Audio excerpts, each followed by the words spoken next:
Action! Salut, c'est la Wii Snowboard School. Aujourd'hui, on va voir un trick un peu particulier, c'est le handplant backside. On va amener plusieurs éducatifs. Le premier, ça va être sur le plat, histoire de comprendre un petit peu le mouvement et la gestuelle. Je viens remplacer le tail de ma planche par ma main en faisant glisser latéralement la planche pour pouvoir l'amener dans les airs. Donc je vais vous montrer ça, on s'appuie un petit peu sur la main et en même temps j'essaie de bien lever le bassin. C'est ce qui va vous permettre de prendre de l'amplitude. On va se la refaire avec plus d'élan, ça donne ça. Hop. Donc voilà, le petit appui sur la main et le snap de la planche vous permettra de la monter dans les airs. On va le faire de plus en plus haut, pensez vraiment à garder Stax dans le sens de la planche. Je peux aussi le faire avec deux mains, ça donne ça.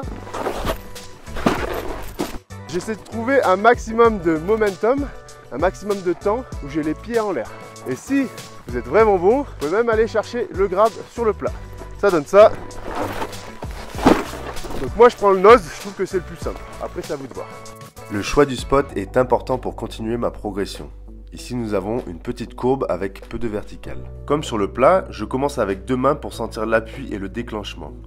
Ma flexion de genou et de hanche me permet de déposer mes mains sans sauter.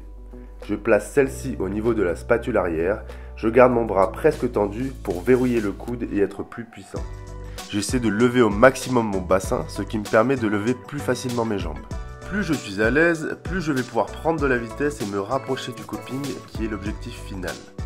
Ma trajectoire et ma vitesse sont deux points importants. J'arrive perpendiculaire au coping, je déclenche mon mouvement quand j'ai presque plus de vitesse. Ne pas donner trop d'impulsion pour limiter l'impact sur les poignets. Un bon timing me permettra par la suite d'ajouter un grab. J'effectue celui-ci quand mes jambes sont à leur apogée. Je viens lever le genou de la jambe avant, incliner la hanche pour rapprocher ma planche de mes mains. Idée de grab, nose, newt, melon. Je relâche mon grab et j'oriente ma planche dans l'axe de la réception. C'est un trick difficile qui demande pas mal d'entraînement. Pensez à vous échauffer les poignets et trouver un spot adapté.